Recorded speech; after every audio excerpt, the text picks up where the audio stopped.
जो आज तक इस नेगेटिविटी से बची रही है उसका कंट्री वैसे तो 2-3 कंट्री है, बट आज जो हमारा मेन, अगर मैं बड़े-बड़े बिज़नेसमैन की बात करूँ या बॉलीवुड स्टार्स की बात करूँ या फेमस एक्टर्स की बात करूँ, तो उनके बच्चे पढ़ने के लिए कब से जा रहे हैं। बच्चे को रहने में कोई दिक्कत नहीं होती। बच्चा वहाँ पे पढ़ाई जो करता है वो उसका इंडिया में भी बहुत ज़्यादा एक्सपोज़र है। आप चाहे एक यूनिवर्सिटी में अप्लाई करो, चाहे 5 यूनिवर्सिटीज़ में अप्लाई करो, ऐसी कोई रिस्ट्रिक्शन नहीं है कि बच्चा एक ही यूनिवर्सिटी में अप्लाई कर सकता है। Second, there is no application fees. ये नहीं है कि यार उसमें 100 पाउंड जा रहे हैं, उसमें 50 पाउंड जा रहे हैं, उसमें 40 पाउंड जा रहे हैं, ऐसा कुछ नहीं है। कुछ यूनिवर्सिटी में फ़ंड शो करने की ज़रूरत नहीं पड़ती। विदाउट फ़ंड शो करे बिना फ़ीस भर के आप कैश लेटर ले सकते हो। इसके बाद एक सर्विसेज आती है प्रायोरिटी सर्विसेज, और सेकंड सर्विसेज आती है super priority.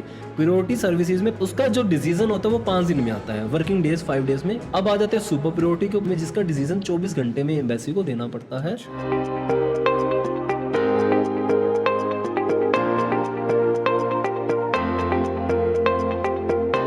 Hello everyone, welcome back to the YouTube channel of the Immigration Gurus. My name is Raghav Chanda and today we have with us Mr. Dheeraj Gandhi as usual.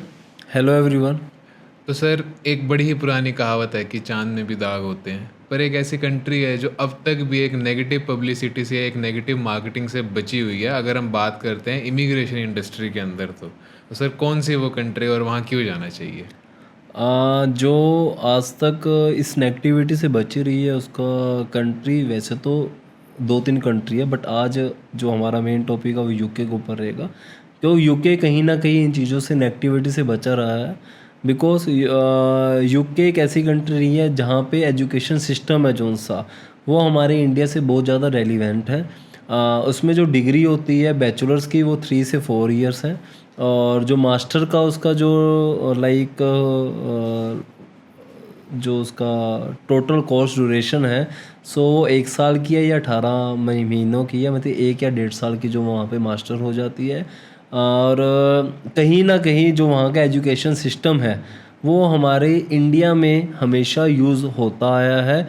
अगर मैं बड़े बड़े businessman की बात करूँ या Bollywood stars की बात करूँ या फेमस एक्टर्स की बात करूँ, तो उनके बच्चे यूके पढ़ने के लिए कब से जा रहे हैं और आज भी जाते हैं। ये फ़र्क नहीं होता उनके लिए कि पहले जैसे 2012 में यूके कंट्री ने पी को बंद किया था, फिर 2019 में जाके उन्होंने इंट्रोड्यूस करा।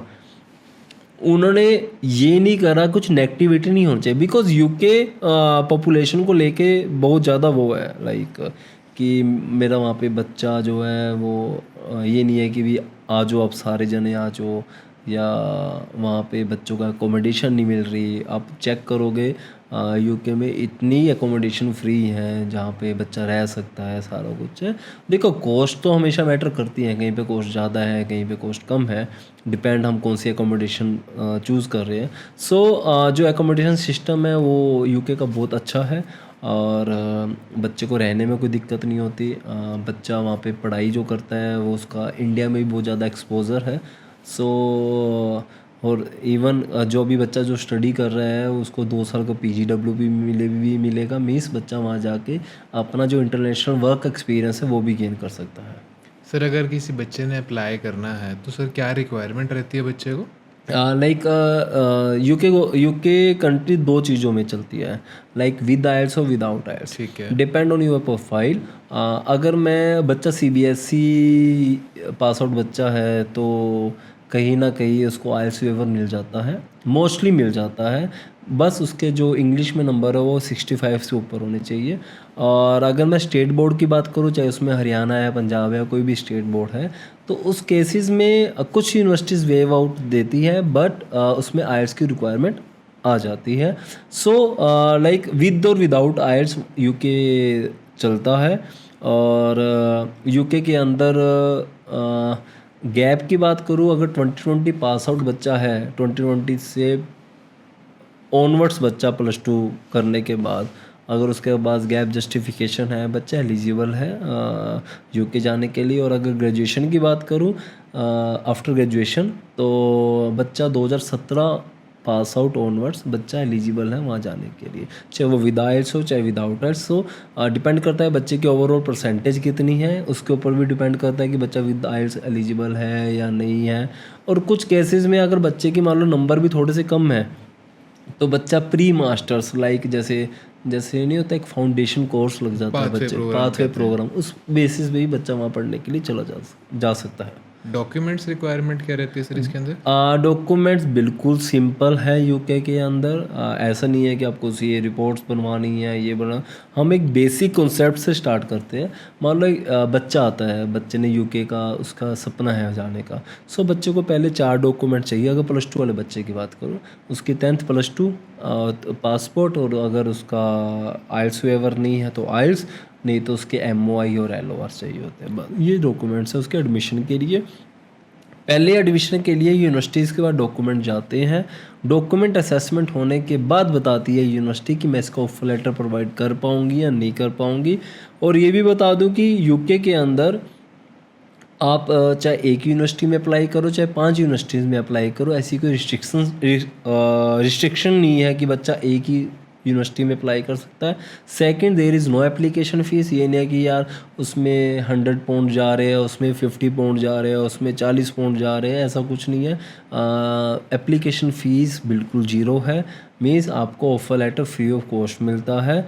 और उसको ऑफ़र लेटर आने के बाद ऑफ़र लेटर के ऊपर कुछ कंडीशंस होती है, चाहे वो सिर्फ एक फ़ीस पे करने की भी कोई कंडीशन नहीं है। जैसे मान लो बच्चे को 15,000 पाउंड फ़ीस आई उसकी, कई बार 20,000 पाउंड पे भी 5,000 की भी स्कॉलरशिप हमारे पास अवेलेबल है। बच्चे को स्कॉलरशिप्स भी मिलती है। स्कॉलरशिप कट करने के बाद बच्चे को उसका 5,000 पाउंड से लेके 50% भी भरना पड़ सकता है फ़ीस का, 75% भी भरना पड़ सकता है, और फुल फ़ीस भी भरनी पड़ सकती है। वो हर एक यूनिवर्सिटी की अपनी अपनी रिक्वायरमेंट है। और उस कंडीशन, सबसे पहले ये फ़ीस की कंडीशन होगी, और उसके अलावा कौन कौन सी कंडीशन और आ सकती है। जैसे मान लो किसी बच्चे के इंग्लिश में स्कोर कम है और बच्चे ने आइल्स भी नहीं दे रखा, तो वहाँ पे कंडीशन लिखी आ सकती है, यू आर एलिजिबल। ये नहीं है कि आपने आइल्स पहले दिया नहीं हुआ, बट यू स्टिल एलिजिबल। आप ऐसा करो, हमें आइल्स में या पीटी में इतने स्कोर लेके दे दो, आप अपना ऑफर लेटर अनकंडीशन ले लेना।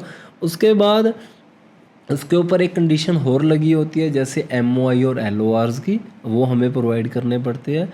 चौथी कंडीशन लगी होती है उसमें मेडिकल की, जैसे क्योंकि यूके के अंदर सिर्फ TB टेस्ट होता है, सिर्फ एक TB टेस्ट होता है, कोई और टेस्ट सिर्फ एक TB टेस्ट होता है। TB टेस्ट के अंदर जो उनके पैनल के हॉस्पिटल है वहाँ पे जाके करवाना पड़ता है, और उसकी जो फ़ीस है वो 2500 रुपये से लेके 3700 रुपये तक होती है। वो हर एक हॉस्पिटल की अपनी अपनी फीसेस हैं। जैसे मैक्स में करवाओ तो वहाँ 3500 या 3700 लगता है। कुछ दूसरे हॉस्पिटल है जो बेसिक हॉस्पिटल है बट है वो पैनल में, वहाँ पे 2500 रुपये का भी TB टेस्ट हो जाता है। उसके बाद आ जाता है लास्ट रिक्वायरमेंट, जो यूके के अंदर बहुत ज़्यादा इंपॉर्टेंट रिक्वायरमेंट है, फंड्स की। Fund like is for like आपके पास 1 साल का लिविंग एक्सपेंस होना ज़रूरी है, लाइक भी वहाँ जाके रहने खाने पीने का खर्चा। ठीक है। चाहे बच्चा वहाँ पे नहीं लेके जाता, वहाँ पे डिपॉजिट कराने का कोई रूल नहीं है कि 1 साल का लिविंग एक्सपेंस वहाँ पे आपको डिपॉजिट कराना पड़ेगा। नहीं, कनाडा में GIC में पे हाँ, करके जैसे जानी पड़ती है। कनाडा में GIC है, न्यूजीलैंड में FTS आ जाता हाँ जी, है। हाँ जी, हाँ जी। ऐसे यूके के अंदर कुछ लाइक वहाँ पे डिपॉजिट करवाने की ज़रूरत नहीं है, सिर्फ आपको अपने अकाउंट में दिखाना पड़ता है कि मेरे पास 1 साल का लिविंग है। और लिविंग भी वहाँ पे 2 तरीके का होता है। इनर लंदन के लिए अप्रोक्सीमेटली 12,000 पाउंड है, और आउटर लंदन के लिए वो अप्रोक्सीमेटली 9500 पाउंड है, जो आपको लिविंग एक्सपेंस दिखाना पड़ता है। प्लस जो आपका मान लो आपको जो रिक्वायरमेंट आई है वो पहले आई है 50% फ़ीस पे करने की। मान लो आपकी फ़ीस टोटल है 15,000 पाउंड, तो आपको उसका 50% पे करना पड़ेगा। 50% चाहे आप फ्रेश फंड से पे कर दो। जो 7500 पाउंड रह गया, 7500 पाउंड प्लस जो लिविंग एक्सपेंस है, इन दोनों का जो टोटल अमाउंट है वो 28 दिन पुराना होना चाहिए, मीन्स 4 वीक्स ओल्ड होना चाहिए। ठीक है। तो आप एलिजिबल हो फाइल लगाने के लिए, तो आप एलिजिबल हो कैश लेटर लेने के लिए। कुछ यूनिवर्सिटी में फंड शो करने की जरूरत नहीं पड़ती, विदाउट फंड शो करे बिना फीस भर के आप कैश लेटर ले सकते हो। बट एम्बेसी की डिमांड है कि आपका जो फंड दिखा रहे हो आप हमें, remaining living expense plus remaining fees का जो टोटल फंड दिखा रहे हो, कईयों में तो आपने साल की फीस पे कर दी तो उसमें सिर्फ लिविंग एक्सपेंस ही फंड दिखाना है। सो वो आपका 28 दिन पुराना होना चाहिए, 4 वीक्स ओल्ड होना चाहिए। सो ये फंड इमिग्रेशन द्वारा भी वेरीफाई होते हैं, यूनिवर्सिटी द्वारा भी वेरीफाई हो सकते हैं। सो ये जेन्युइन होने चाहिए, ये बच्चे के अकाउंट में होने चाहिए। बच्चा एलिजिबल है और पेरेंट्स शो करते हैं, इसके अलावा कोई और शो नहीं कर सकता। या बच्चा शो कर सकता है अपने अकाउंट में या मदर फादर शो कर सकता है। अगर मदर फादर शो करे तो उनकी ITR वगैरह भी लगती हैं। सो उनको प्रूफ चाहिए उन चीज़ों का। सो लाइक ये हो गया फंड। जैसे ही इन चीज़ों को हम यूनिवर्सिटी को देते हैं तो वो कैश इशू करती है हमें। कैश इज ए लाइक एक paper which is issued by immigration कि अब आप अपनी फाइल लगा सकते हो। फाइल लगाने के जब आप फाइल लगा रहे होते हो फिर 2 चीज़ें उस टाइम पे करनी पड़ती है। सबसे पहली बात इंश्योरेंस पे करना पड़ता है। इंश्योरेंस जो जाता है वो 1000 पाउंड पर ईयर के हिसाब से जाता है। पहले कम होता था, अब 1000 पाउंड जा रहा है।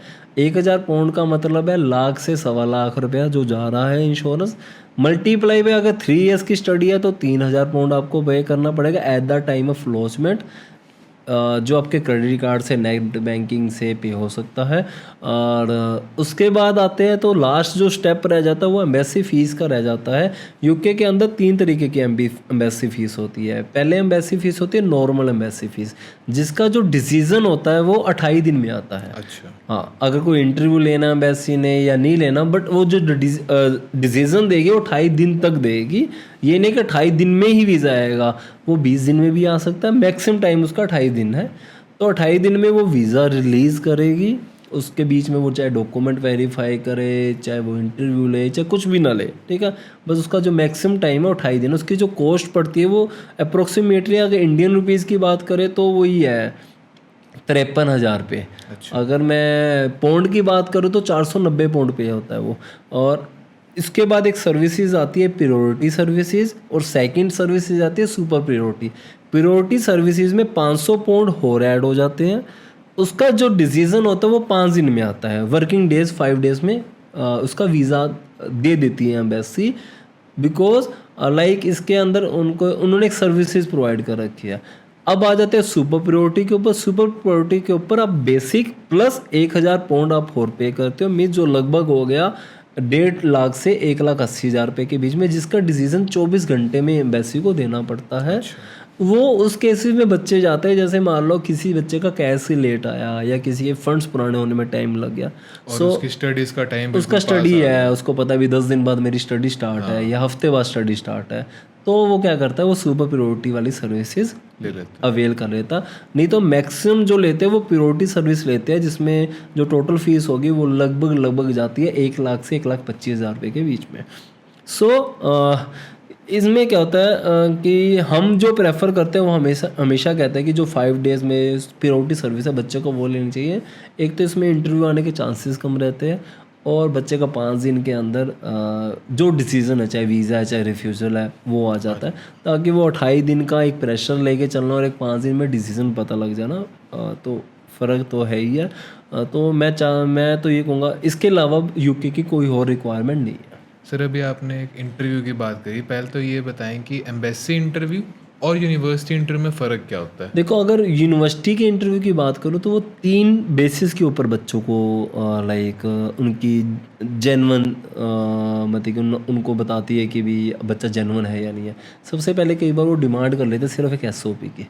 आप SOP लिख के जमा आप यूनिवर्सिटी को मेल करो और आपको ओके कर देती है। दूसरा इंटरव्यू होता है उनका टेलीफोनिक, सिर्फ आपके वॉइस कॉल आई और आपने एक इंटरव्यू दिया। तीसरा वो कुछ केसेस में वीडियो स्काइप के थ्रू या माइक्रोसॉफ्ट टीम के थ्रू इंटरव्यू लेती है। बच्चे को क्लियर करना पड़ता है, अपनी लाइक जेन्युइनिटी चेक कराता है बच्चा कि हाँ मैंने इसी कोर्स के लिए अप्लाई करा, मेरा पर्पस ये है, मेरे फंड्स ये है, मुझे ये स्पॉन्सर कर रहा है या मुझे वो स्पॉन्सर कर रहा है, ये सारी चीज़ों को ही पूछा जाता है।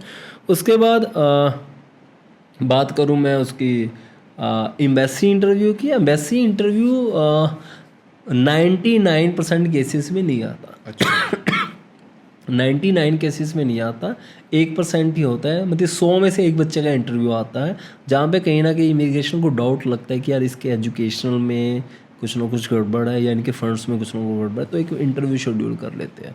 सो लाइक बट जो एम्बेसी इंटरव्यू होता है वो मोस्टली हमेशा स्काइप पे या माइक्रोसॉफ्ट टीम पे होता है, जिसमें 1-to-1 इमिग्रेशन ऑफिसर और बच्चा इंटरव्यू लाइक इमिग्रेशन ऑफिसर कुछ भी उसके मन में जो डाउट है या कुछ उसकी फाइल में जो रेलिवेंट है वो पूछता है, और अगर बच्चे के पास चीज़ें जेन्युइन है तो बच्चा इजीली उसको क्रैक कर सकता है। अगर चीज़ें ही बच्चे को पता ही नहीं है उसकी फ़ाइल में है क्या, कोर्स कौन सा है, क्यों कोर्स चूज़ कर रहा है, तो नेचुरली बात है वो इमिग्रेशन ऑफिसर उसको रिफ्यूज़ ही करेगा। ठीक है सर। और जो हमारा अब जो आगे का प्रोसेस रह जाता है वो कुछ भी नहीं रह जाता। अगर हम बात करते हैं कि टोटल खर्चा कितना आता है इसके अंदर, तो सर स्क्रैच से लेके वीज़ा लेने तक का कितना टोटल खर्चा देखो, रहता अगर हम फंड्स को अलग रख दें, जो भी फंड्स है सिर्फ आपके इंडिया में शो हो रहे हैं और वो इंडिया में ही रह जाते हैं। है? क्योंकि डिपॉजिट तो करानी ही नहीं है वो। डिपॉजिट भी नहीं कराना, बच्चे की ये भी नहीं है कि बच्चे को सारा फंड वहाँ पे लेके भी जाना पड़ेगा।